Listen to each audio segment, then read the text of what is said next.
श्री सीतारामचंद्राभ्याम नमः। श्रीमद् वाल्मीकि रामायण अरण्य कांड 50वां सर्ग। जटायु का रावण को सीता हरण के दुष्कर्म से निवृत्त होने के लिए समझाना और अंत में युद्ध के लिए ललकारना। जटायु उस समय सो रहे थे। उसी अवस्था में उन्होंने सीता की वह करुण पुकार सुनी। सुनते ही तुरंत आंखें खोलकर उन्होंने विदेह नंदिनी सीता तथा रावण को देखा। पक्षियों में श्रेष्ठ श्रीमान जटायु का शरीर पर्वत शिखरों के समान ऊंचा था और उनकी चोंच बड़ी ही तीखी थी। वे पेड़ पर बैठे ही बैठे रावण को लक्ष्य करके यह शुभ वचन बोले। दशमुख रावण, मैं प्राचीन सनातन धर्म में स्थित शत प्रतिज्ञ महाबलवान गृद्धराज हूँ। मेरा नाम जटायु है। भैया, इस समय मेरे सामने तुम्हें ऐसे निंदित कर्म नहीं करना चाहिए।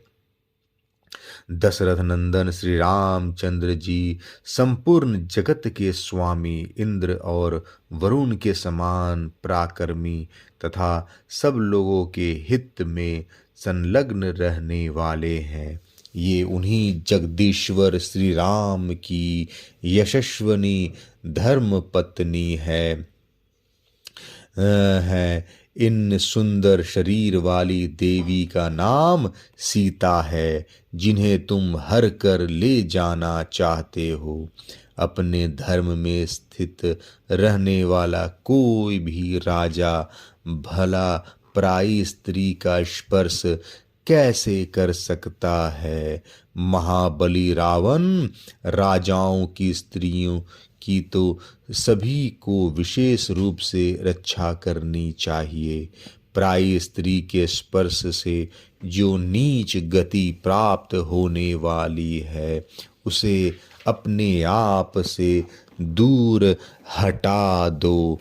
धीर बुद्धिमान वह कर्म न करे जिसकी दूसरे लोग निंदा करे।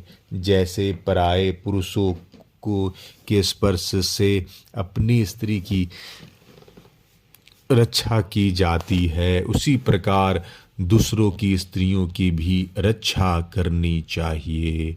पुलस्त कुल नंदन, जिनकी शास्त्रों में चर्चा नहीं है, ऐसे धर्म, अर्थ अथवा काम का भी श्रेष्ठ पुरुष केवल राजा की देखा देखी आचरण करने लगते हैं। अतः राजा को अनुचित या अशास्त्रीय कर्म में प्रवृत्त नहीं होना चाहिए। राजा धर्म और काम का प्रवर्तक तथा द्रव्यों की उत्तम निधि है। अतः धर्म, सदाचार अथवा पाप, इनकी प्रवृत्ति का मूल कारण राजा ही है।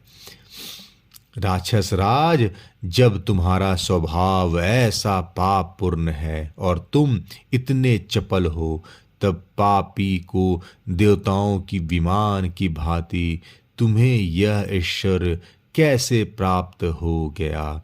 जिसके स्वभाव में काम की प्रधानता है, उसके उस स्वभाव का परिमार्जन नहीं किया जा सकता, क्योंकि दुष्ट आत्माओं के घर में दीर्घ काल के बाद भी पुण्य का आवास नहीं होता। जब महाबली धर्मात्मा श्री राम तुम्हारे राज्य अथवा नगर में कोई अपराध नहीं करते हैं, तब तुम उनका अपराध कैसे कर रहे हो।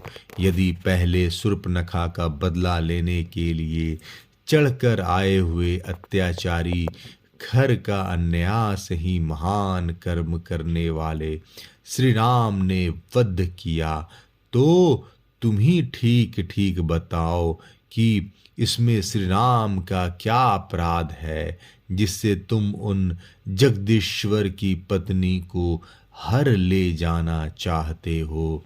रावण, अब शीघ्र ही विदेह कुमारी सीता को छोड़ दो, जिससे श्री रामचंद्र जी अपनी अग्नि के समान भयंकर दृष्टि से तुम्हें जलाकर भस्म न कर डाले। जैसे इंद्र का वज्र वृत्रासुर का विनाश कर डाला था, उसी प्रकार श्री राम की रोषपूर्ण दृष्टि दग्ध कर डालेगी। तुमने अपने कपड़े में विषधर सर्प को बांध लिया है, फिर भी इस बात को समझ नहीं पाते हो। तुमने अपने गले में मौत की फांसी डाल ली है, फिर भी यह तुम्हें सूझ नहीं रहा है। सौम्य पुरुष को उतना ही बोझ उठाना चाहिए जो उसे शिथिल न कर दे, और वही अन्न भोजन करना चाहिए जो पेट में जाकर पच जाए, रोग न पैदा करे। जो कार्य करने से न तो धर्म होता है, न कीर्ति बढ़ती है, और न अक्षय यश ही प्राप्त होता है, उल्टे शरीर को खेद हो रहा हो, उस कर्म का अनुष्ठान कौन करेगा। रावण, बाप दादों से प्राप्त इन पक्षियों के राज्य का विधि पालन करते हुए मुझे जन्म से लेकर अब तक 60,000 वर्ष बीत गए। अब मैं बूढ़ा हो गया हूँ और तुम नव युवक हो। मेरे पास कोई युद्ध का साधन नहीं है, किंतु तुम्हारे पास धनुष, कवच, बाण तथा रथ सब कुछ है। फिर भी तुम सीता को लेकर कुशल पूर्वक नहीं जा सकोगे। मेरे देखते देखते तुम विदेह नंदिनी सीता का बलपूर्वक अपहरण नहीं कर सकते। ठीक उसी तरह जैसे कोई न्याय संगत हेतु से सत्य सिद्ध हुई वैदिक श्रुति को अपने युक्तियों के बल पर पलट नहीं सकता। रावण, यदि सूरवीर हो तो युद्ध करो, मेरे सामने 2 घड़ी ठहर जाओ, फिर जैसे पहले खर मारा गया था उसी प्रकार तुम भी मेरे द्वारा मारे जाकर सदा के लिए सो जाओगे। जिन्होंने युद्ध में अनेक बार दैत्यों और दानवों का वध किया है, वे चीर वस्त्रधारी भगवान श्री राम तुम्हारा भी शीघ्र ही युद्ध भूमि में विनाश करेंगे। इस समय मैं क्या कर सकता हूँ? वे दोनों राजकुमार बहुत दूर चले गए हैं। नीच, यदि मैं उन्हें बुलाने जाऊं तो तुम उन दोनों से भयभीत होकर शीघ्र ही भाग जाओगे, आंखों से ओझल हो जाओगे, इसमें संशय नहीं है। कमल के समान नेत्रों वाली ये शुभ लक्षणा सीता श्री रामचंद्र जी की प्यारी पटरानी है।